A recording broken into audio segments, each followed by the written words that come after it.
The clock on the wall of Lincoln Elementary ticked past 6:30. Most teachers had fled hours ago, eager to escape the fluorescent-lit corridors that smelled of disinfectant and childhood chaos. I remained at my desk, red pen in hand, marking spelling tests that would be forgotten by Monday morning. 26 papers. 26 futures I was supposedly shaping on a salary that barely covered my studio apartment rent. Mary Prosper, 26 years old, orphaned at 18. Still paying off student loans that felt more like shackles with each passing month. The arithmetic was simple. Devastating, but simple. My phone buzzed against the scarred wooden surface of my desk. A text from my landlord. Rent increase notice attached. My stomach dropped. Familiar dread settling in my chest like sediment in still water. I closed my eyes, counted to 10, then gathered the unfinished papers into my worn leather bag. The building would be locked soon, and I had a bus to catch. Except I didn't. The last Route 47 bus pulled away from the curb as I reached the stop, its diesel exhaust mixing with October's bitter air. I watched the red taillights disappear into traffic, carrying with them my last hope of avoiding the 8-block walk through neighborhoods that grew progressively worse with each street. The first drops of rain hit my face as I turned onto Maple Street. Then more. Within minutes, the drizzle transformed into a steady downpour that soaked through my discount coat and turned my carefully styled hair into limp strands. I clutched my bag tighter, quickening my pace past boarded storefronts and apartments with broken security lights. That's when I heard it, crying. Not the angry wail of a tantrum, but the broken, hiccuping sobs of genuine terror. The sound cut through the rhythm of raindrops on concrete, pulling me toward a narrow alley between two condemned buildings. I should have kept walking. Should have minded my own business in a neighborhood where survival meant selective blindness. But 8 years of teaching had rewired my instincts. When a child cried, I responded. The boy sat huddled against a dumpster, small body shaking from cold and fear. 6 years old, maybe 7. Dark hair plastered to his skull, clothes expensive but soaked through. He looked up as my shadow fell across him, eyes wide and impossibly blue, like pieces of winter sky. "Hey, sweetie," I whispered, crouching down despite the puddle seeping through my cheap flats. "What's wrong? Where are your parents?" He flinched away from my outstretched hand, pressing himself deeper into the shadows. "I got lost," he sobbed. "Bad men were chasing Papa and I ran, and I don't know where I am, and my GPS watch is broken, and Papa can't find me now." My heart constricted. I glanced at the small device on his wrist, clearly expensive, its screen dark and lifeless from water damage. No child should know what it felt like to run from dangerous men. No child should speak of such things with the matter-of-fact terror I heard in his voice. "What's your name?" I asked gently. "Luca." He wiped his nose with the back of his hand. "Luca Agostini. Italian." The surname meant nothing to me then, just syllables that rolled beautifully off a frightened child's tongue. "I'm Mary. I'm a teacher. Would you like to come to my apartment where it's warm and dry? We can call someone to help find your Papa." He studied my face with an intensity that seemed too old for his years. Whatever he saw there must have reassured him, because he nodded, allowing me to help him stand on unsteady legs. My apartment was a 12-minute walk that felt like an hour. Luca stayed close, his small hand gripping mine with surprising strength. I kept glancing over my shoulder, hyper-aware of every shadow, every sound that wasn't our footsteps on wet pavement. His fear was contagious, settling into my bones like winter cold. The building's lobby smelled of mildew and old cigarettes, but it was warm. Luca's shivering intensified as we climbed the 3 flights to my floor, his body finally registering safety enough to acknowledge how cold he'd become. Inside my tiny studio, I cranked the ancient radiator and found him dry clothes. A oversized sweater that hung past his knees, sweatpants that needed rolling up multiple times. He looked fragile in the oversized garments, like a little ghost haunting my space. "Are you hungry?" I asked, already moving toward my cupboards. He nodded, settling onto my second-hand couch with careful precision. I heated canned soup on my single burner, while he examined my apartment with curious eyes. Books everywhere, stacked on surfaces and filling improvised shelves made from milk crates. Student artwork taped to walls. A life that was humble, but full of small beauties. "You really are a teacher," he said, pointing to a photo of my second-grade class from last year. "I really am." I handed him a mug of tomato soup, watching him wrap small fingers around the ceramic for warmth. "Now, about calling someone. Do you know your papa's phone number?" His face crumpled. "I can't call the police. Papa said bad men might be listening. They were trying to hurt him today, and I got scared and ran." His voice broke on the last word. I set down my own mug, processing this information. What kind of life was this child living? What kind of danger was his father involved in that police couldn't be trusted? "Okay," I said slowly. "No police tonight. But your papa must be worried sick. Is there anyone else we could call?" Luca shook his head, eyelids growing heavy as warmth and food worked their magic. "Papa always finds me. The watch tells him where I am, but it's broken now." He touched the useless device sadly. "Then we'll wait," I decided. "If your papa is as good at finding you as you say, maybe he'll figure out where you are." I tucked him under my grandmother's quilt, the only valuable thing I owned. He was asleep within minutes, chest rising and falling with the even rhythm of exhausted childhood. I watched him for a while. This beautiful, mysterious boy who'd stumbled into my ordinary life, carrying secrets too heavy for his small shoulders. Outside, night deepened. I graded papers at my kitchen table, glancing periodically at my sleeping houseguest. Around midnight, I noticed the cars. Black sedans, expensive and gleaming despite the persistent drizzle. They appeared silently, taking positions around my building like chess pieces claiming territory. No one got out. Engines remained running, exhaust visible in the cold air. I backed away from the window, pulse quickening. This couldn't be coincidence. Somehow, impossibly, they'd found us. I checked the locks on my door, then checked them again. The deadbolt that had always seemed adequate now felt flimsy as paper. Luca slept on, oblivious to the danger gathering outside like storm clouds. I made coffee with shaking hands, knowing sleep wouldn't come. Whatever world this child belonged to was closing in around my tiny apartment, and I had no idea what dawn would bring. The cars waited, patient as predators. And I waited too, guardian to a boy whose father commanded enough power to mobilize an army in the middle of the night. A father who might be savior or monster, or something more complicated than either. Morning would bring answers I wasn't sure I was ready to hear. The knock came at 7:15, sharp and authoritative. 3 measured raps that seemed to vibrate through my entire apartment, followed by silence that felt like held breath. Luca stirred on the couch, those impossibly blue eyes fluttering open as consciousness returned along with memory. "Papa," he whispered, hope and uncertainty warring in his small voice. I pressed my finger to my lips, motioning for him to stay quiet. Through the peephole, I saw 2 men in expensive suits standing in my hallway. Not police. Something else entirely. Something that made my skin crawl with primitive warning signals I couldn't name. The knock repeated. Louder this time. More insistent. "Miss, we know you're in there," a voice called through the door, heavily accented. Italian, like Luca's surname. "We're looking for the boy." Luca's face went pale, but he didn't look terrified. He looked conflicted, like he recognized something in that voice that wasn't entirely threatening. "Stay here," I mouthed, then called through the door. "Who are you? What do you want?" "Friends of the family. The boy's father sent us." I looked back at Luca, who was now sitting upright, clutching my grandmother's quilt to his chest. "Is it safe?" I whispered. He nodded slowly. I think that's Uncle Tony. Uncle Tony. A name that should have been reassuring, but somehow wasn't. Not when it came attached to men who moved through my neighborhood like sharks through shallow water. Against every instinct screaming at me to keep that door locked, I turned the deadbolt.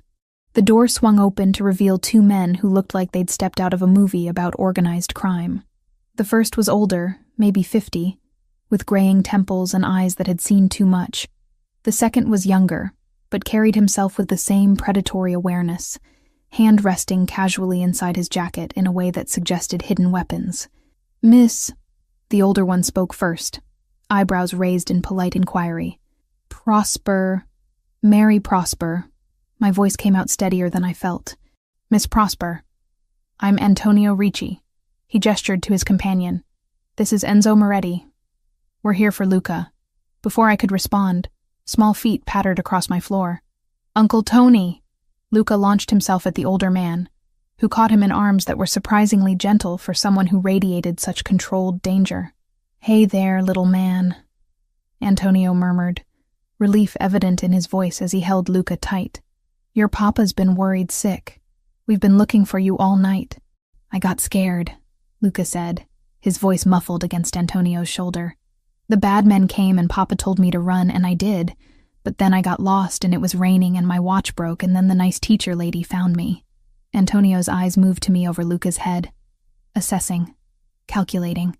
I felt exposed under that gaze, like he could read my entire life story in the nervous way I clutched my robe closed, in the humble surroundings of my tiny apartment, in the stack of unpaid bills sitting on my kitchen counter. "Miss Prosper," he said formally, "Luca's father would like to thank you personally for keeping his son safe." That's when the footsteps sounded in the hallway, slower than the others had been, more deliberate.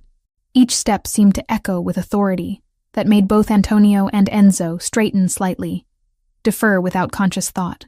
And then he appeared in my doorway.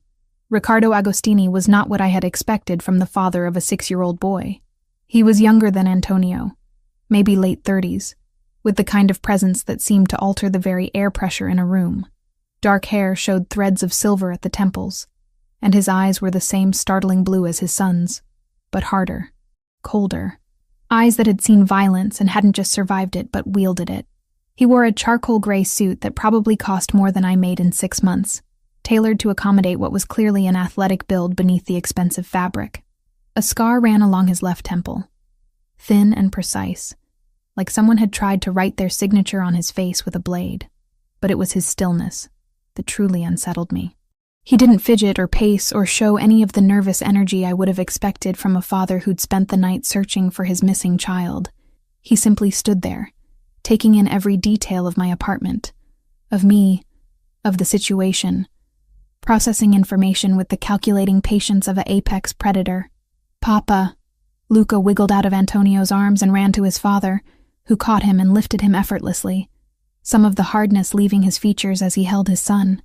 "Are you hurt?" Riccardo's voice was deep, with just a trace of accent coloring the words. His hands moved over Luca with surprising gentleness, checking for injuries with the thoroughness of someone who had reason to expect them. "No, Papa. The teacher lady took good care of me. She gave me soup and let me sleep on her couch, and she has lots of books, and she didn't call the police like you said not to." Those piercing blue eyes moved to me then, and I felt pinned under his stare like a butterfly on a specimen board. He studied my face with an intensity that made heat creep up my neck, cataloging features, expressions, probably deciding whether I was threat or opportunity, or something else entirely. "Miss Prosper," he said finally, my name sounding different in his mouth than it had in Antonio's. Softer somehow, more personal. "I'm Riccardo Agostini, Luca's father." I nodded, not trusting my voice. This close, I could smell his cologne, something expensive and understated that mixed with the underlying scent of power and barely controlled violence. "I'm grateful," he continued, shifting Luca to one arm while reaching into his jacket. I tensed, but what emerged was a leather wallet, not a weapon. "For your kindness to my son. Please, allow me to compensate you for the inconvenience." He pulled out a roll of bills that looked thick enough to solve several of my more pressing financial problems. The money sat in his outstretched hand like a test, like he was waiting to see what kind of person I really was. "I don't want your money," I said, the words coming out sharper than I'd intended. "He's just a child. Anyone would have done the same thing." Something flickered across Riccardo's face. Surprise, maybe, or approval. It was gone too quickly for me to be sure. "Not anyone," he said quietly. "Most people in this neighborhood would have minded their own business, or called the police despite his protests. You didn't. Why?" I looked at Luca, who was watching our exchange with curious eyes, then back at his father. "Because he was scared. Because he's 6 years old and was alone in the rain. Because that's what decent people do." Riccardo studied me for another long moment, then tucked the money back into his jacket. Instead, he pulled out a business card, heavy cream cardstock with elegant embossed lettering. "My contact information," he said, holding it out to me. "If you ever need anything at all, day or night." I took the card with fingers that trembled slightly. The paper was warm from being close to his body, and I could feel the weight of the promise it represented. Favors from men like Riccardo Agostini didn't come free, and they always came with strings attached. "Thank you," I managed. "For taking care of him." "Thank you," he corrected. "For taking care of him first." He settled Luca more securely in his arms and turned to go, Antonio and Enzo flanking him like an honor guard. At the doorway, he paused and looked back at me one more time. "Miss Prosper?" he said, voice carrying a weight I couldn't interpret. "If you change your mind about the compensation, or if you need anything else, don't hesitate to call." And then they were gone, disappearing into the hallway with the same silent efficiency they'd used to arrive. I stood in my doorway until I heard the building's front door close, then rushed to my window to watch them leave. 3 black cars waited at the curb, engines running. Riccardo slid into the back of the middle vehicle with Luca, while Antonio and Enzo took the lead car. Within seconds, the convoy pulled away from the curb and disappeared into morning traffic, leaving no evidence they'd ever been there except for the business card in my hand and the lingering scent of expensive cologne in my apartment. I sank onto my couch, fingers shaking as I examined the card. Riccardo Agostini. No title, no company name. Just a name and a phone number embossed in dark ink. That's when curiosity got the better of me. I grabbed my laptop and typed his name into the search engine. The results made my blood run cold. 2 weeks had passed since that morning encounter, and I'd almost convinced myself it had been some kind of fever dream. Almost. If not for the business card tucked between the pages of my worn copy of Pride and Prejudice, I might have succeeded in filing the entire experience under things too dangerous to think about. The flowers arrived on a Tuesday morning while I was refereeing a disagreement between 2 third graders over a box of crayons. Mrs. Henderson from the main office appeared in my classroom doorway, looking flustered and holding an arrangement that probably cost more than my weekly grocery budget. "These are for you, Mary," she said, unable to hide her curiosity. The delivery man was very specific, had to sign for them and everything. 24 white roses, perfect and pristine, nestled in tissue paper so crisp it crackled when I touched it. The card was cream-colored cardstock. Expensive, with elegant script that matched the business card hidden in my apartment. "Miss Prosper, I would be honored if you would join me for dinner tonight. 7 o'clock. Venetian room at the Fairmont Hotel. R.A." My hands trembled slightly as I read it. The Fairmont. I'd walked past that hotel countless times on my way to my second job at the campus bookstore, but I'd never imagined actually setting foot inside. Places like that were for people who lived in different worlds than mine. People like Riccardo Agostini. Secret admirer? Mrs. Henderson's voice was carefully casual, but her eyes were bright with gossip-hungry interest. "Something like that," I murmured, tucking the card into my pocket. I should have thrown the flowers away. Should have ignored the invitation entirely. Should have done a dozen things that would have kept me safe in my small, predictable life. Instead, I found myself standing in front of my closet that evening, staring at clothes that suddenly seemed shabby and inadequate. The only dress I owned that didn't scream struggling teacher was a simple black number I'd bought for my college graduation 3 years ago. It was elegant in its simplicity, but I'd lost weight since then from too many meals of ramen noodles and peanut butter sandwiches, and it hung on me like it belonged to someone else. I was still debating whether to go when my phone buzzed with a text from an unknown number. "The school board is considering significant budget cuts to Lincoln Elementary. Thought you should know. R.A." My blood chilled. Budget cuts meant layoffs. Layoffs meant losing the job I could barely afford to keep, but absolutely couldn't afford to lose. How did he know about school board meetings? How did he know anything about my professional life? A second text followed immediately. Dinner might present opportunities to discuss alternatives. It wasn't exactly a threat. It wasn't exactly blackmail. It was something more subtle and infinitely more dangerous. It was Riccardo Agostini letting me know that he had information I needed, influence I couldn't access on my own, and the power to make my problems disappear if I played along. I put on the black dress, The Fairmont Hotel was everything I'd imagined from the outside and more. Crystal chandeliers cast warm light over marble floors so polished they looked like mirrors. Men in expensive suits escorted women dripping in jewelry, their laughter echoing off high ceilings decorated with gold leaf that probably cost more than my annual salary. I felt like an imposter, like someone would surely realize I didn't belong and ask me to leave. But the maitre d' at the Venetian room took my name with professional courtesy and led me through dining rooms filled with the kind of people I'd only seen in magazines. Ricardo was waiting at a corner table, partially hidden by shadows, but commanding the space nonetheless. He stood when he saw me approaching, and I noticed how other diners glanced his way. Some with recognition, others with the instinctive wariness that prey animals show when they sense a predator nearby. "Miss Prosper," he said, pulling out my chair with old-world courtesy. "You look beautiful." The compliment made heat crawl up my neck. I wasn't used to men like Ricardo noticing what I looked like. Wasn't used to being seen as anything other than the tired teacher in sensible shoes who couldn't quite make ends meet. "Thank you for coming," he continued, settling into his own chair with fluid grace. "I wasn't certain you would. Your text was persuasive," I replied, accepting the wine menu from a server who appeared and disappeared with practiced invisibility. Ricardo's smile was slight, acknowledging the game we were playing without quite admitting to it. "You're direct. I appreciate that quality." The dinner that followed was unlike anything I'd experienced. Ricardo ordered for both of us in fluent Italian, choosing dishes I'd never heard of, wines that probably cost more than my monthly rent. But it wasn't the luxury that unsettled me. It was the conversation. He knew things. About my degree in elementary education with a minor in child psychology.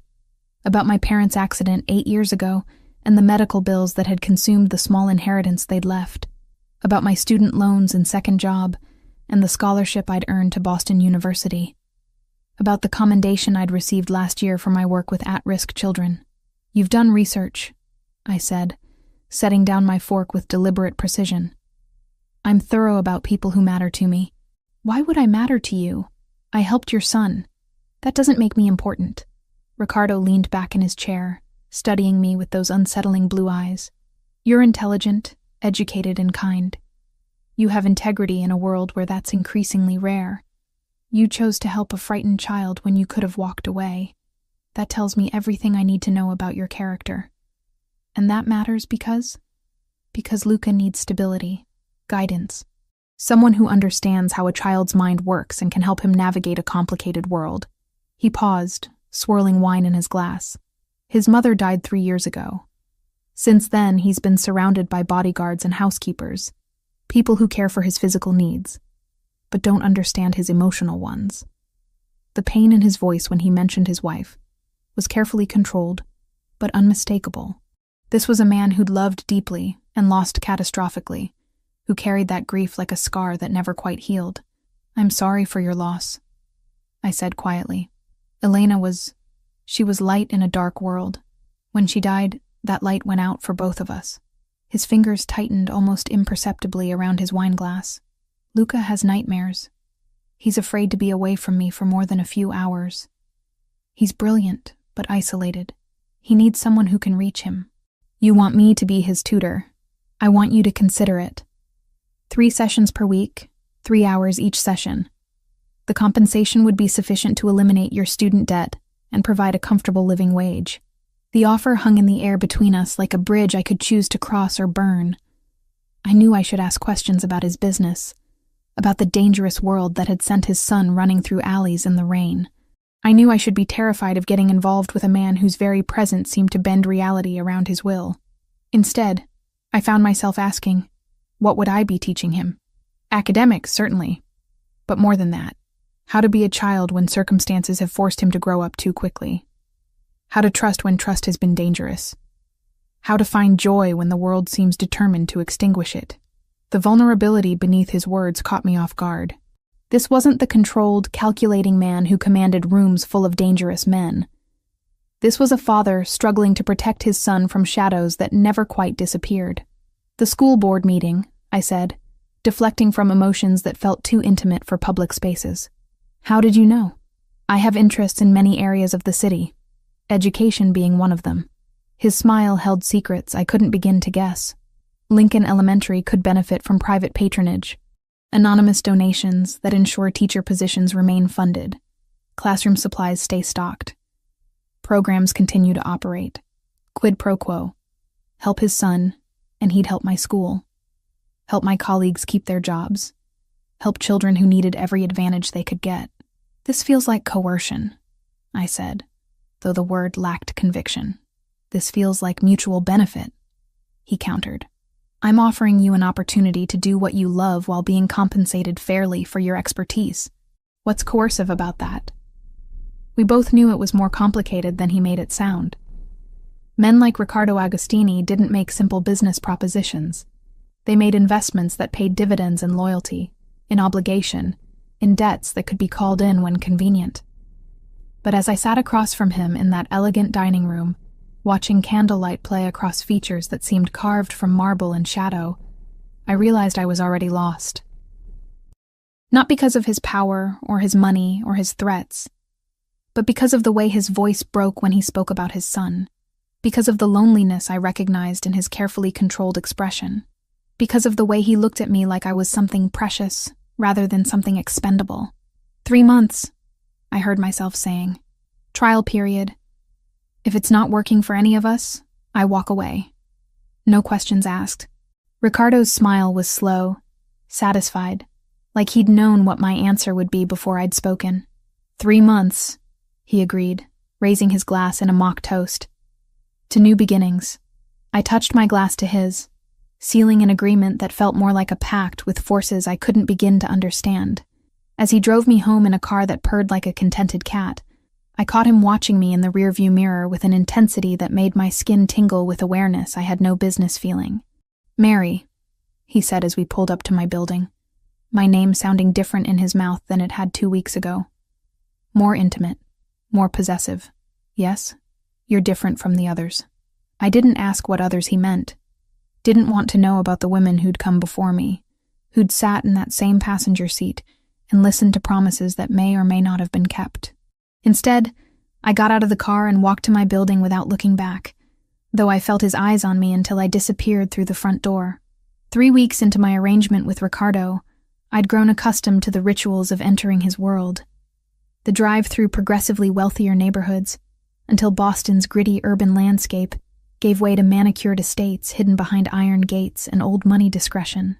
The moment of hesitation at the entrance to the Agostini compound, where cameras tracked my approach and invisible security systems processed my credentials. The transformation from Mary Prosper, struggling public school teacher, to Mary Prosper, private tutor to the heir of a criminal empire. The mansion itself still took my breath away. Colonial architecture softened by careful landscaping, windows that caught afternoon light and turned it into something precious. It looked like the kind of place where senators' wives hosted charity luncheons, not where mob bosses planned territorial disputes. Perhaps that was intentional. Luca always met me in the foyer, eager and bright-eyed, chattering about books he'd read or questions he'd thought of since our last session. In those moments, I could almost forget the armed men stationed discreetly throughout the property, the armored vehicles in the garage, the weight of secrets that hung in the air like expensive cologne. Today, he dragged me toward the library with particular enthusiasm, a leather-bound volume clutched in his small hands. Miss Mary, look what I found. It's about psychology, like what you studied. Papa said you might want to see it. The book was Jung's work on child development, first edition, probably worth more than my car. I accepted it with the reverence such a treasure deserved, running my fingers over gilded pages that contained wisdom I'd only encountered in photocopied excerpts during graduate school. Your papa has excellent taste in books, I said, settling into the window seat that had become our usual spot for lessons. He has lots of books about thinking and feelings. Says it's important to understand how people work. Luca climbed up beside me, unconsciously mimicking my posture. Are we going to talk about thinking today? We're going to practice math, remember? But understanding how people think is always useful. As we worked through multiplication tables, I found myself listening to voices drifting from other parts of the house. Men speaking in rapid Italian, their tones urgent, but controlled. Occasionally, I caught fragments in English, references to shipments, territories, arrangements that needed to be made, nothing specific enough to be truly incriminating, but sufficient to remind me that this beautiful home was the headquarters of operations I preferred not to examine too closely. "Miss Mary?" Luca's voice pulled me back to the present. "Why do you look worried sometimes when Papa's friends visit?" The question caught me off guard. Children were more perceptive than adults often realized, especially children who'd been forced to develop survival instincts early. "Sometimes grown-ups have to make difficult decisions," I said carefully. "It can sound serious, even when everything is fine. Papa makes difficult decisions every day. Uncle Tony says it's because Papa has to take care of lots of people, not just me." The innocent acceptance in his voice made my chest tight. This was his normal, a world where difficult decisions meant life and death, where taking care of people required methods that couldn't be discussed in polite society. We were reviewing his reading comprehension when Ricardo appeared in the doorway. I'd grown sensitive to his presence over the past weeks, some primitive awareness that made my skin prickle when he was near. Today, something was different. Tension radiated from him in waves I could almost taste. "Luca, go find Maria in the kitchen. She's making your favorite cookies." Luca's face lit up, but he hesitated, looking between his father and me with the intuition children possess for detecting undercurrents adults prefer to hide. "Is everything okay, Papa?" Ricardo's expression softened as he crouched to his son's level, hands gentle on small shoulders. "Everything is fine, little man. I just need to speak with Miss Mary about your progress." Grown-up talk, very boring. Only after Luca had skipped away did Ricardo's careful composure crack slightly. He moved to the window, staring out at grounds that probably cost more to maintain than most people earned in a year. "We need to talk," he said without turning around. "About Luca's education. About the fact that you're in danger because of me." The words hit like physical blows.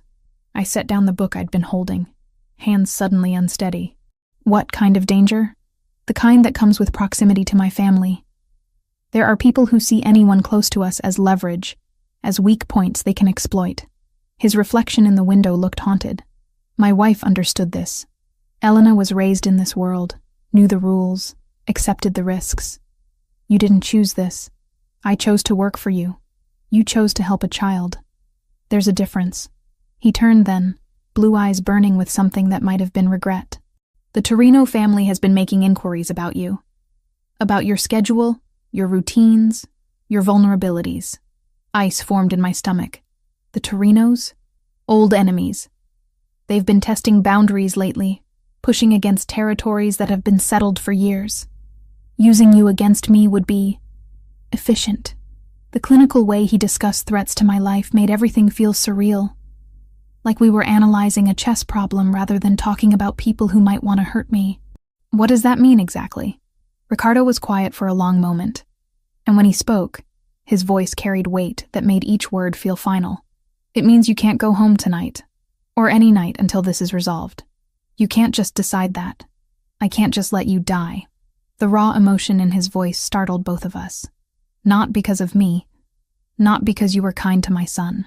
We stared at each other across the elegant library, and I realized this conversation was a turning point. A moment where I could still back away from the precipice, could still choose safety over whatever dangerous territory we were approaching. "Elena," I said quietly. "Your wife. How did she die?" His face went carefully blank. "Car accident." "That's not what you told me before. You said she was killed. The Torinos arranged the accident, made it look random, unavoidable. She was coming home from Luca's school play." His hands clenched into fists at his sides. "She never even saw it coming." The pain in his voice was like touching a live wire. This wasn't abstract danger we were discussing. This was personal history, written in blood and loss. They killed your wife to get to you. They killed my wife to send a message that nothing I loved was safe, that they could take anything, anyone, whenever they chose.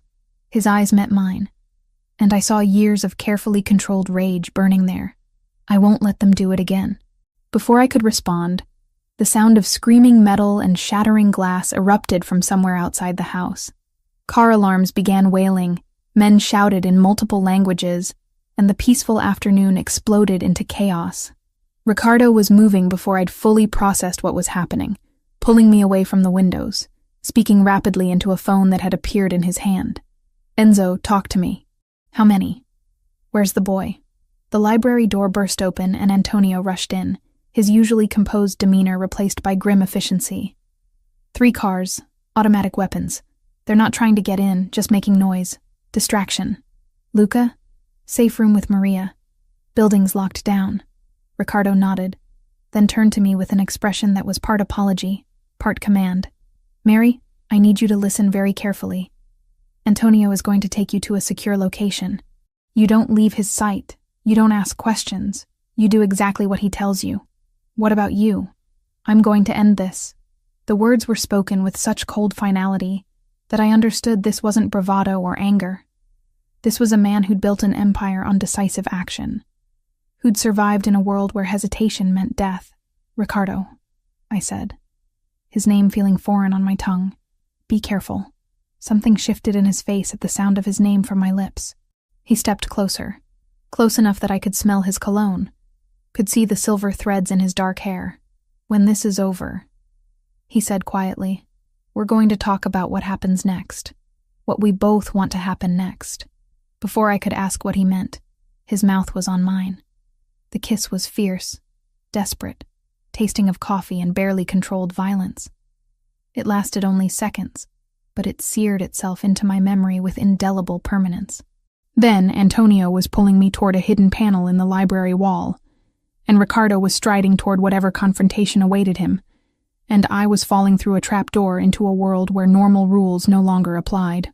As we descended into what appeared to be a sophisticated bunker system beneath the mansion, I touched my lips where I could still taste him, where I could still feel the weight of a promise that might have been goodbye. Above us, the sounds of conflict grew more distant, muffled by steel and concrete, and the weight of choices that could never be undone. In the darkness, I finally understood that I was no longer Mary Prosper, elementary school teacher who happened to know a dangerous man. I was Mary Prosper, the woman Riccardo Agostini had claimed with a kiss that tasted like ownership and protection, and something far more dangerous than either. The safe house was a testament to paranoid luxury. Situated in Beacon Hill behind ivy-covered walls that looked historical but concealed state-of-the-art security systems, it felt like stepping into a museum where someone happened to live. Persian rugs over hardwood floors that gleamed like mirrors, artwork that belonged in galleries, furniture that whispered of old money and older secrets. I'd been there a week, 7 days of pacing elegant rooms while trying to process how completely my life had imploded. Antonio had explained the situation with military precision. The Torino attack had been a feint, designed to test response times and identify weaknesses. Intelligence suggested they were planning something larger, more permanent. Until the threat was neutralized, I was effectively a prisoner in a gilded cage. The files arrived on a Tuesday morning, delivered by a courier who looked like he could bench press a small car. Antonio accepted them with grim efficiency, his face growing darker as he scanned the contents. "Miss Prosper," he said, settling across from me in the sitting room, "we need to discuss your parents." Ice formed in my chest. What about my parents? They died in a car accident 8 years ago. That's what you were told. What everyone was told. He opened the file, revealing photographs and documents that made my vision blur at the edges. The accident was real. The cause wasn't what you think. I stared at police reports, insurance documents, witness statements that had been buried so deep they might as well have been fiction. My father's name appeared repeatedly in connection with underground poker games, private clubs where the stakes went far beyond money. He gambled, I whispered, the words feeling like glass in my throat. More than that, he borrowed from the wrong people when the gambling debts got too high. Vincent Torino specifically. The room seemed to tilt sideways. Vincent Torino. The same family that was now hunting me because of my connection to Ricardo. The brake lines in your parents' car were severed. Antonio continued with the gentle ruthlessness of someone delivering a terminal diagnosis, made to look like mechanical failure. Vincent's calling card, back when he was still establishing his reputation. My hands shook as I processed this information. Ricardo knew. When he investigated me, He found this. He did. And he didn't tell me. Betrayal tasted like copper pennies in my mouth. He let me get involved with his family, knowing my parents were murdered by the same people who killed his wife. Antonio's expression softened slightly. He wanted to tell you. I was in the room when he argued with himself about it for hours. But how do you tell someone their entire understanding of their parents' death is a lie? How do you explain that the people who destroyed their family are the same ones who might destroy them? By telling the truth. I stood abruptly, pacing to the window that overlooked a garden designed to look natural, but maintained with obsessive precision. By giving me the choice to walk away before I got in too deep. Are you in too deep? The question stopped me cold. Was I? A month ago, I would have said no. I was just a tutor, a temporary arrangement, easily severed when the contract expired. But somewhere between learning Luca's favorite books and watching Ricardo's face soften when he looked at his son, between understanding the loneliness that drove his choices and feeling his mouth claim mine with desperate hunger, the answer had changed. Yes, I admitted quietly. I'm in too deep. My phone buzzed against the coffee table, Ricardo's name lighting up the screen. I'd been avoiding his calls for 2 days, ever since Antonio had delivered his bombshell. Now, seeing his name, I felt the familiar tug of attraction warring with newly awakened fury. I answered on the 4th ring. What do you want, Ricardo? To see you. To explain. His voice carried exhaustion I'd never heard before. Rough edges that spoke of sleepless nights and complicated decisions. Antonio told me about the conversation. Antonio told you I found out you've been lying to me since the day we met. I wasn't lying. I was protecting you from information that couldn't change what happened but could destroy what we're building. We're not building anything. I'm a tutor you hired.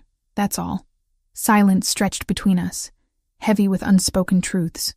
If that's all this is, he said finally, then why haven't you terminated the contract? Why are you still in my safe house instead of demanding to go home? Because home felt like a foreign concept now. Because my tiny apartment seemed impossibly small after weeks of living in his world. Because somewhere in the elegant rooms and dangerous conversations, I'd stopped being a visitor and started being something else entirely. I want to see Luca, I said instead of answering his question. Come home then. Home. The word hit like a physical blow. When had I started thinking of his mansion as home? I can't trust you. Then trust this. I need you. Not just for Luca, though he asks about you every day. I need you in ways I'm not sure I understand yet. Ways that have nothing to do with tutoring and everything to do with the fact that you make me remember what it feels like to want something beyond survival. The raw honesty in his voice made my chest tight. This wasn't the controlled, calculating man who commanded rooms full of dangerous people. This was someone stripped bare by circumstances he couldn't manipulate or intimidate into compliance. Ricardo, I'm coming to get you. Don't. I need time to think. You've had a week to think. Time to decide if you can forgive me for trying to protect you from truths that would only cause pain. Time to decide if what's between us is worth fighting for. The line went dead, leaving me staring at my phone and wondering when my feelings had become so tangled with his that separating them felt impossible. 40 minutes later, I heard the rumble of engines outside the safe house. Through the curtains, I watched Ricardo emerge from a black sedan, flanked by 2 men I didn't recognize. He wore a navy suit that hugged his frame like armor, but his face showed strain that no amount of expensive tailoring could hide. Antonio let him in without ceremony, the 2 men exchanging looks that carried years of shared history and unspoken understanding. Leave us, Ricardo said quietly, his eyes finding mine across the room. When we were alone, he didn't approach immediately. Instead, he stood by the fireplace, hands in his pockets, studying me like he was trying to memorize details he might not see again. You look tired, he said finally. You look like hell. A ghost of a smile touched his lips. Luca won't eat. Says the food tastes wrong without you there to remind him to use his napkin. He's been sleeping in my room every night, afraid something will happen to me like what happened to his mother. The guilt was immediate and sharp. In my anger over Ricardo's deception, I'd forgotten about the little boy who'd already lost too much. I didn't mean to abandon him. You didn't abandon him. You did exactly what any rational person would do when they discovered they'd been manipulated by someone they trusted. Have I been? Manipulated? Ricardo moved closer then, close enough that I could smell his cologne, could see the silver threads in his hair, could count the exhaustion lines around his eyes. From the beginning, yes. I investigated you before offering the job. I researched your financial situation, your vulnerabilities, your psychological profile. I identified exactly what you needed to hear to make you agree to work for me. Each admission hit like a slap. And the personal stuff? The dinners, the conversations, the way you look at me? The way I look at you is the one thing I can't control or calculate or manipulate. His hand rose to touch my face, fingers tracing the line of my cheek with reverent gentleness. Everything else was strategy. That is something else entirely. What is it? Dangerous. Inconvenient. Possibly the stupidest thing I've ever allowed myself to feel. His thumb brushed across my lower lip, and I felt my resolve wavering like smoke in wind. It's also the only real thing in my life besides my son. Before I could respond, his mouth was on mine. And this kiss was different from the desperate claiming in his library.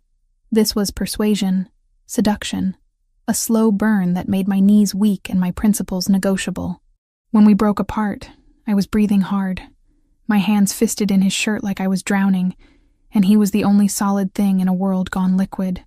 "Come home," he whispered against my lips. "Come home and help me keep Lucas safe. Help me figure out what this is between us. Help me be something other than what this world made me." I wanted to say yes. Wanted to fall into his arms and let him carry me back to his mansion where danger and luxury intertwined like lovers. But trust, once broken, doesn't heal quickly. "I need guarantees," I said. "No more lies. No more manipulation. If we do this, if I come back, it has to be real. What's real is that I'm falling in love with you," he said, the words hitting me like lightning. "What's real is that you're the first person in years who makes me want to be better than what I am. What's real is that if something happens to you, I'll burn the entire city down to make it right. Love." He'd said love. And despite everything, despite the lies and manipulation and the fact that he was a criminal who solved problems with violence, I realized I was falling too. "One more chance," I heard myself saying. "But Ricardo, if you lie to me again, if you manipulate me or hide things that affect my safety, I walk away, and I don't look back." His smile was relief and promise, and something that looked dangerously like devotion. One more chance is all I need.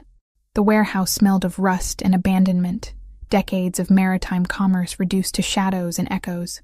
I came awake slowly, consciousness returning in painful fragments. Wrists bound behind me with zip ties that cut into skin when I moved. Head throbbing from whatever they'd used to knock me unconscious. Luca's terrified whimpering somewhere in the darkness beside me. "Shh, sweetheart," I whispered, forcing my voice to stay calm despite the terror clawing at my chest. "I'm here. Everything's going to be okay." My eyes adjusted to reveal a space that had once processed goods from around the world, now reduced to empty concrete and broken dreams. Afternoon light filtered through grimy windows, casting everything in sepia tones that made the situation feel like a nightmare I might wake up from, except I wouldn't wake up. This was real. This was the consequence of loving a man whose enemies saw kindness as weakness to exploit. "Miss Mary?" Luca's voice was small, shattered. "I'm scared." "I know, baby. But your papa is very smart and very determined. He's going to find us." 3 men lounged near the entrance, assault rifles casual in their hands like accessories to expensive suits. The Torino soldiers looked bored, like kidnapping was just another Tuesday afternoon activity. Their leader, a heavy-set man with scarred knuckles, kept checking his phone with growing impatience. "Boss wants confirmation they got the message," he muttered to his companions. "Agostini should have called by now." One of the others, younger with hungry eyes, gestured toward us. "Maybe we should send a finger or something. Show him we're serious." "Nobody touches them until Vincent gives orders," the leader snapped. "We need them alive for leverage." I processed this information through the lens of educational psychology, analyzing behavioral patterns, group dynamics, power structures. These men weren't professional killers driven by ideology or personal vendetta. They were employees following directives, susceptible to confusion, misdirection, doubt. During my 2 months with Ricardo's family, I'd absorbed more than academic tutoring. I'd observed how Antonio managed subordinates through carefully calibrated authority, how Ricardo commanded loyalty through strategic mixture of fear and respect, how family meetings operated like corporate boardrooms where the wrong answer could be fatal. "Luca," I whispered, pitching my voice below their conversation range. "Remember the game we played with Morse code patterns? When you tap your foot against mine, count to 3, then tap twice more. Keep doing that rhythm." His small foot found mine, and I felt the tentative pressure. 1, 2, 3. Tap, tap. 1, 2, 3. Tap, tap.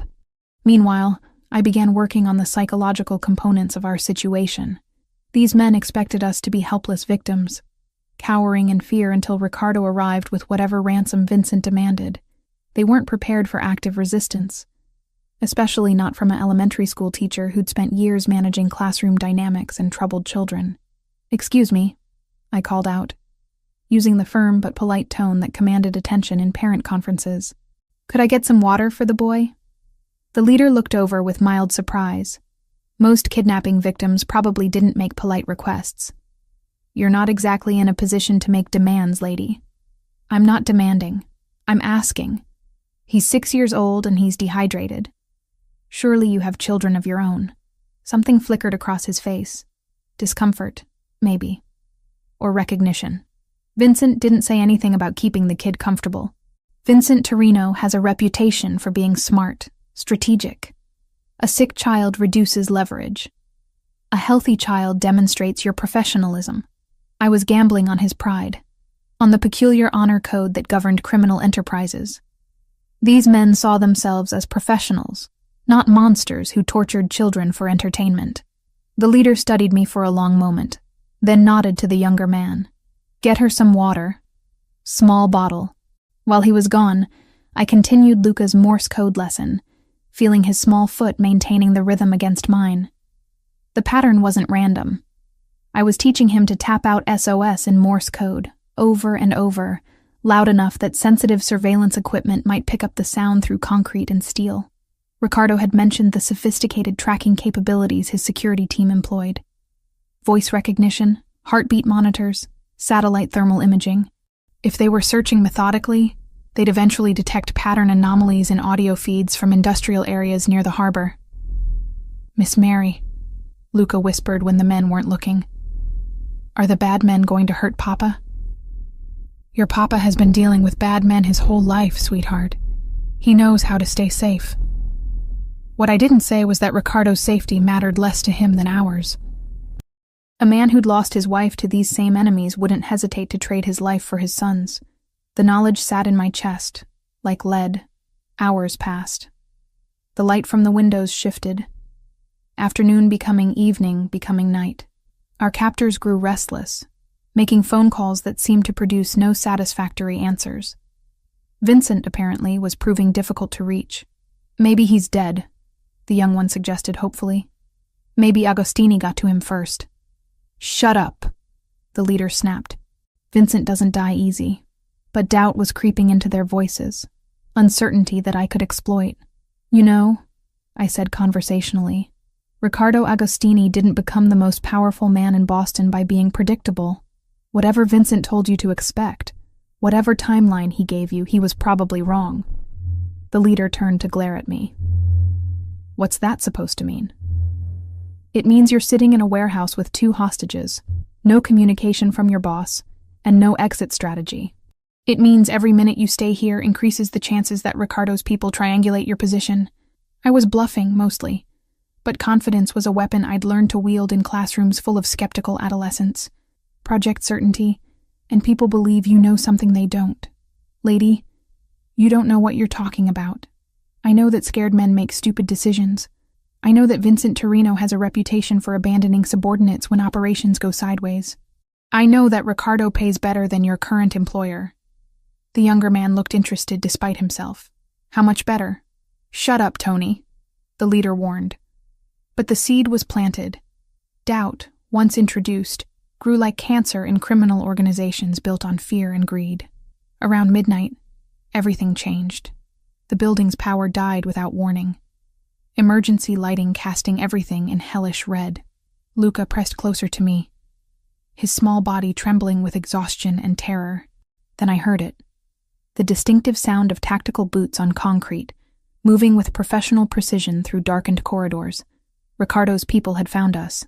"Stay down," I whispered to Luca, using my body to shield him as much as possible. Gunfire erupted, muzzle flashes strobing through the darkness like deadly fireworks. Our captors scrambled for defensive positions, but they were outmanned and outmaneuvered by opponents who'd planned this assault with military efficiency. The battle lasted less than 3 minutes. When the shooting stopped, 2 of the Torino men were dead, and the third was bleeding from a shoulder wound, zip-tied and awaiting interrogation. Antonio emerged from the shadows first, his usually immaculate appearance disheveled, but his eyes sharp with professional satisfaction. "Miss Prosper, are you injured?" "We're okay," I managed, though my voice shook with adrenaline and relief.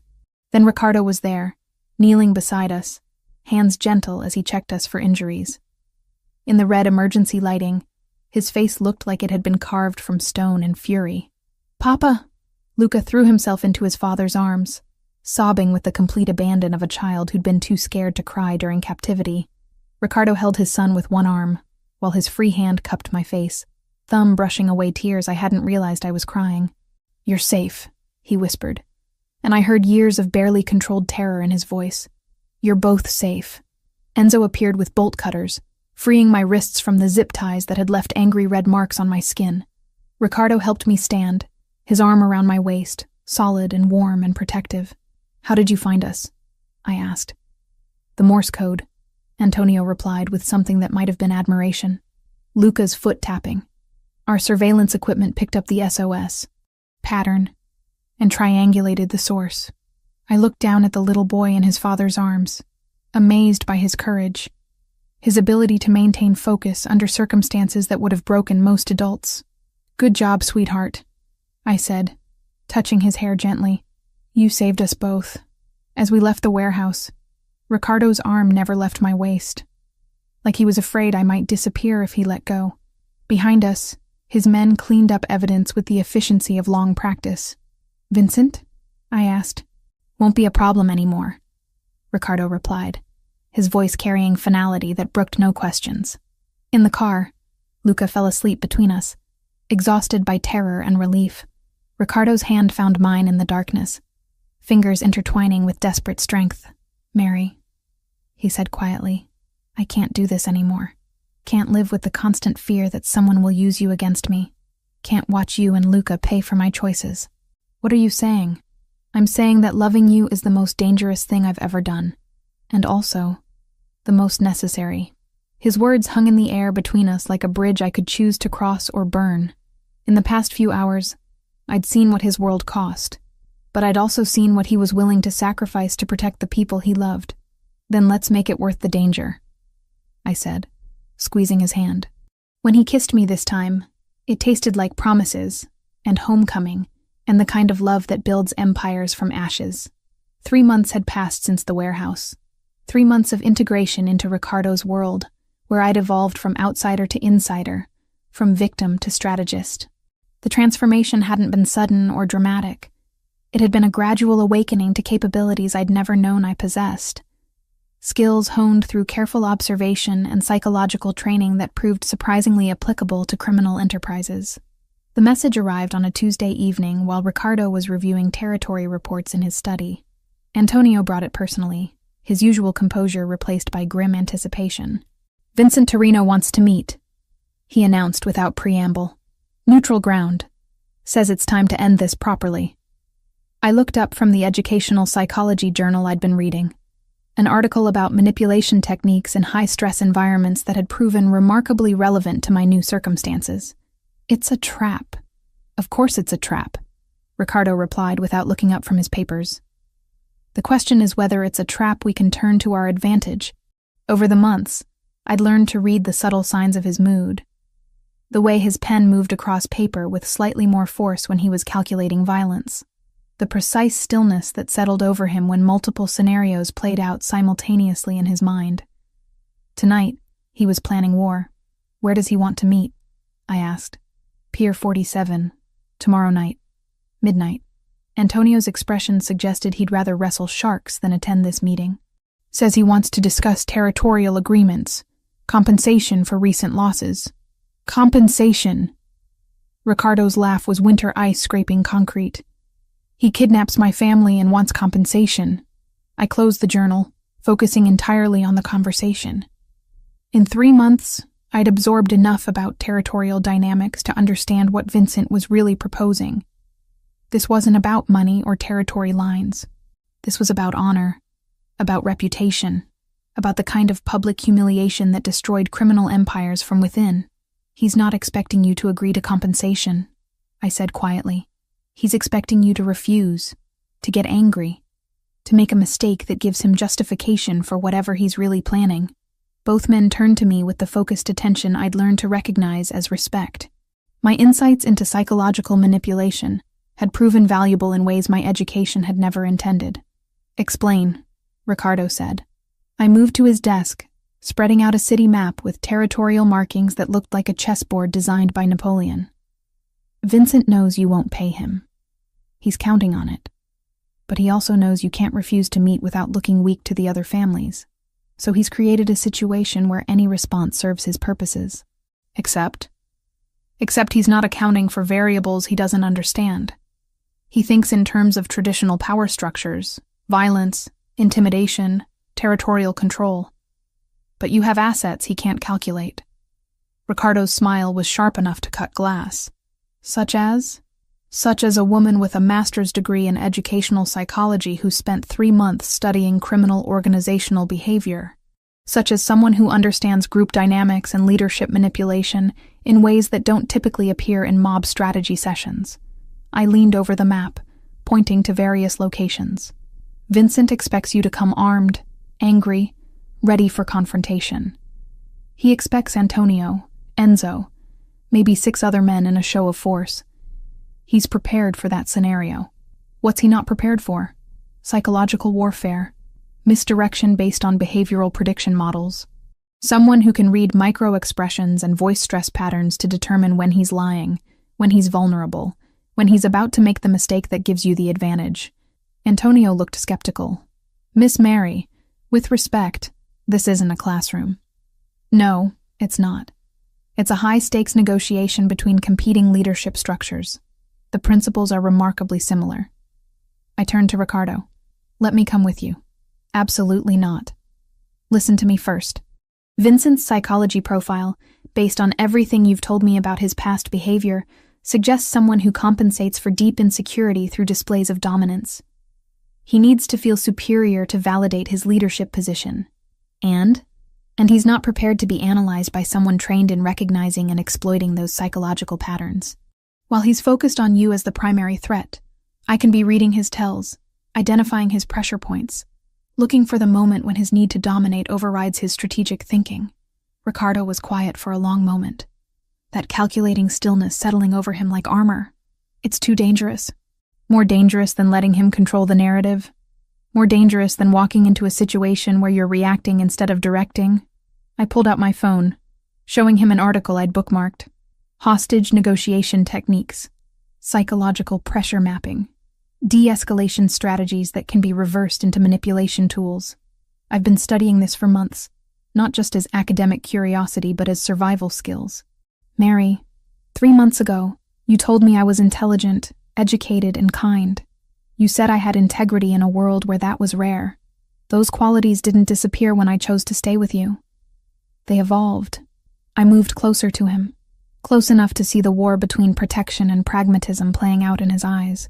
I'm not asking to be in the line of fire. I'm asking to be your psychological intelligence operative, to read the room in ways your men can't, to identify opportunities for advantage that traditional tactics might miss. Antonio cleared his throat. Boss, it could work. Vincent's old school.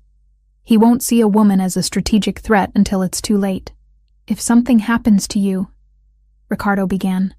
If something happens to you, Luca loses the only parent he has left, and I lose the man I love. We're all at risk regardless. But this way, We're at risk with better intelligence.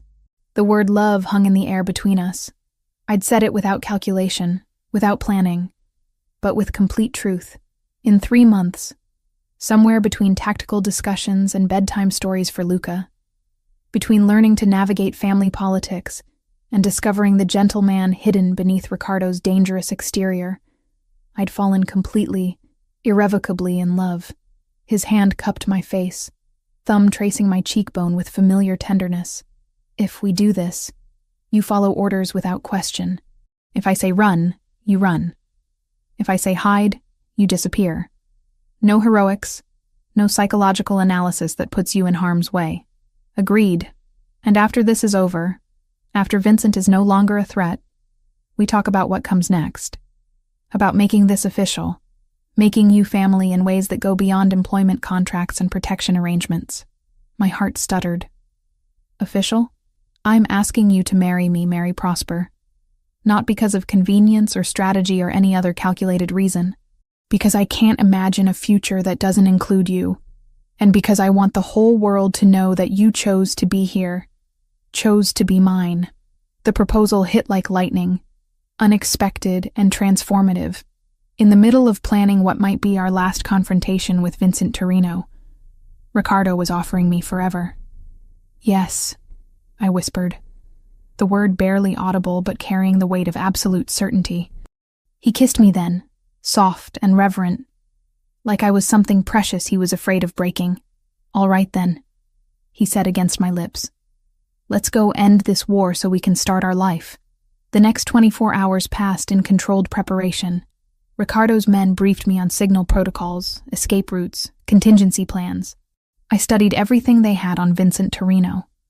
Psychological profiles based on witness reports, behavioral patterns from previous confrontations, weaknesses that could be exploited under pressure.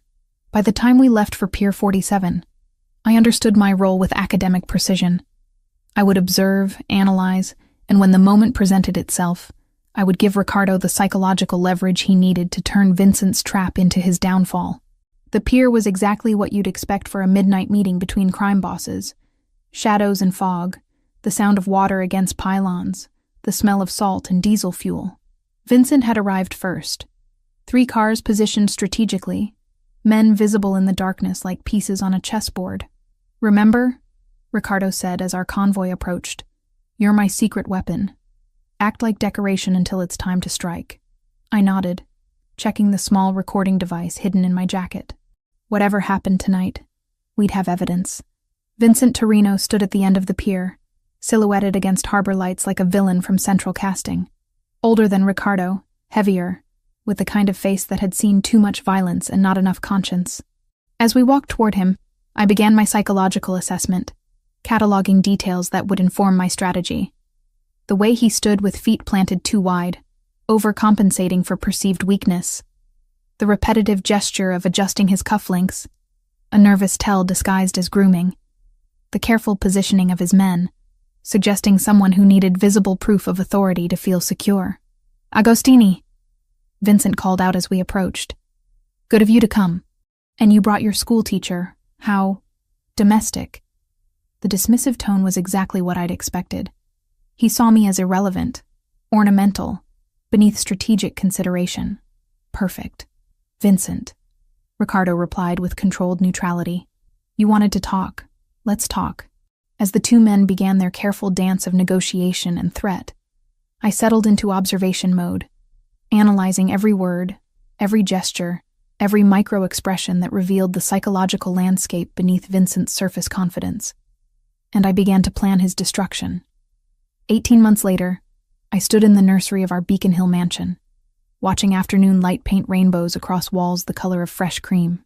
My hand rested on the curve of my belly, 6 months pregnant with the child who would grow up knowing nothing but love and protection, surrounded by guards who looked like businessmen, and a father who'd transformed an empire built on fear into something resembling legitimacy. The transformation hadn't happened overnight. After Vincent Torino's final miscalculation at Pier 47, when psychological pressure and strategic manipulation had led him to reveal his backup plan to eliminate Ricardo's entire family, giving us the justification and evidence needed to end the war permanently, Riccardo had begun the careful process of evolution. Mrs. Agostini? Maria's voice carried the gentle respect she'd shown me since the wedding 6 months ago. A ceremony that had been both intimate family gathering and political statement. The most powerful man in Boston choosing to share his empire with a former elementary school teacher had sent shockwaves through the criminal underworld that were still reverberating. Yes, Maria? Mr. Agostini is in his study with the architects. He asked if you could join them. I smiled, running my hand over the mahogany crib that had been crafted by artisans who probably had no idea their work would shelter the heir to a reformed criminal dynasty. Tell him I'll be right there. The study that had once been command central for territory wars and strategic violence had been transformed into something that looked more like a corporate boardroom, crossed with a gentleman's library. Maps of Boston still covered one wall, but now they showed legitimate business interests. Restaurants, hotels, real estate developments, educational foundations. Riccardo looked up as I entered, his eyes softening in the way that still made my heart stutter after all these months. At 39, power had refined him rather than corrupted him further. The dangerous edge remained, would always remain, but it was tempered now by something I'd helped him discover, the possibility of building rather than just controlling. Mary, he said, rising to pull out a chair beside his desk. Perfect timing. We're finalizing the plans for the new school. I settled beside him, studying the architectural drawings spread across polished wood. The Lincoln Elementary renovation project had been my idea, my way of ensuring that children in my old neighborhood would have access to resources their parents could never afford. Riccardo had embraced the concept with the same strategic intensity he'd once applied to territory expansion. The library wing looks beautiful, I observed, tracing the clean lines with my finger. And the psychological counseling center? Fully funded, fully staffed. Dr. Martinez has already hired 3 additional therapists specializing in childhood trauma. His hand covered mine where it rested on the drawings. Your old principal called it an educational miracle. I leaned back in the chair, watching him discuss square footage and program budgets with the architects. This was the man I'd fallen in love with. Not just the dangerous criminal who'd commanded through fear, but the strategist who could envision comprehensive solutions to complex problems. He'd simply redirected those abilities toward construction, rather than destruction. The Agostini Foundation will establish similar programs in 12 other schools over the next 5 years, he was explaining to the architects. My wife has identified specific neighborhoods where intervention could have maximum impact. My wife. Even after 6 months, the title carried weight that went beyond legal documents. In Riccardo's world, wives weren't just partners. They were extensions of power, symbols of legitimacy, proof that even men who'd built empires on violence could evolve into something approaching respectable. After the architects left, Riccardo pulled me into his arms with the possessive gentleness that had become his signature. How are you feeling? You look tired. I'm growing a human being. Tired comes with the territory. I settled against his chest, breathing in the scent of expensive cologne and subtle power that would always mean safety to me. But happy. Incredibly happy. Good. His lips brushed the top of my head. Because I have news that should make you even happier. Oh? The Justice Department has officially closed their investigation into family activities. No charges, no ongoing surveillance, no restrictions on business operations. His voice carried satisfaction that went deeper than mere legal victory.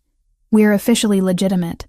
I pulled back to look at him, searching his face for any trace of regret about the path we'd chosen. The transition from criminal empire to legitimate business consortium had required sacrifices. Former associates who couldn't adapt to legal methods, territorial agreements that had been dissolved rather than enforced through violence, streams of income that had been abandoned rather than legitimized. Any regrets? I asked. About choosing legality over power? About choosing you over everything I used to be? His smile was the one he reserved for moments when we were alone, when the masks of public performance could be set aside. Never. Not for a single second. He led me to the window that overlooked gardens, where Luca, now 8 years old, was playing with the golden retriever we'd adopted last spring. The boy had grown into his intelligence, his natural curiosity channeled into advanced academic programs and carefully supervised social activities. He called me Mama now, had for months. the title granted with the casual acceptance of childhood but carrying emotional weight that still brought tears to my eyes. "He's been asking when his little sister will be old enough to play soccer," Ricardo said, following my gaze. "Sister?" "The ultrasound results came back this morning. Dr. Peterson called while you were napping." His hand moved to my belly, fingers spread protectively across the curve where our daughter grew. A girl, perfectly healthy, developing exactly as she should. A daughter, our daughter. The child who would grow up in a world her father had reformed, who would inherit an empire built on education and legitimate business, rather than fear and violence. "What should we name her?" I asked. I was thinking Elena, after her grandmother. The suggestion caught me off guard, emotion tightening my throat. Elena had been his first wife, Luca's mother, the woman whose death had nearly destroyed both father and son. Naming our daughter after her felt like completion, like honoring the past while embracing the future. "Elena Agostini," I said, testing the sound. "I love it. Elena Mary Agostini," he corrected. "She should carry part of you too." We stood like that for a long time, watching Luca play in gardens that had been designed for beauty rather than security, planning a future that felt impossibly bright compared to the darkness we'd emerged from. "Do you ever miss it?" I asked eventually. "The power, the fear, the way people used to defer to you without question?" Ricardo was quiet for a moment, considering the question with the thoroughness he applied to all serious inquiries. "I miss the simplicity of it sometimes. When problems could be solved with violence and loyalty was guaranteed through intimidation. But I don't miss the constant vigilance, the certainty that everyone around me was either plotting against me or terrified of me." He turned me in his arms, hands gentle on my face. "I don't miss being the kind of man who could only hold on to love through fear. I don't miss being someone you couldn't trust completely. And now? Now I'm a man who builds schools instead of burning bridges. Who solves problems through negotiation instead of elimination. Who can sleep peacefully because the people I love are safe, not because they're terrified, but because they choose to be here." As evening approached, we gathered for dinner in the formal dining room that had been the site of so many strategic meetings during our early months together. Now it hosted family meals, homework sessions, conversations about Luca's school projects, and Elena's impending arrival. "Miss Mary, Mama," Luca corrected himself with the careful precision of childhood. "Will you help me with my science presentation tomorrow?" "Of course, sweetheart. What's the topic?" "Psychological behavioral patterns in social groups. I want to talk about how people make decisions when they're part of a team versus when they're alone." Ricardo and I exchanged glances across the table. Even at 8, Luca was displaying analytical abilities that suggested he might follow his own path into the complex world of human behavior and social dynamics. "That sounds fascinating," I said. "We'll work on it after dinner." Later, after Luca had been tucked into bed with promises about the presentation and stories about his future sister, Ricardo and I sat in the library that had been the site of our first real conversation. The room had been redecorated since then, dangerous artifacts replaced with family photographs and children's artwork, but it remained the heart of our home. "I have something for you," Ricardo said, pulling a small velvet box from his jacket pocket. "It's not my birthday. It's the anniversary of the night Vincent died, the night we officially ended the old life and began building this one." The box contained a pendant, elegant and understated, with a small diamond surrounded by white gold, shaped like a key. "The key to what?" I asked as he fastened the chain around my neck. "To everything.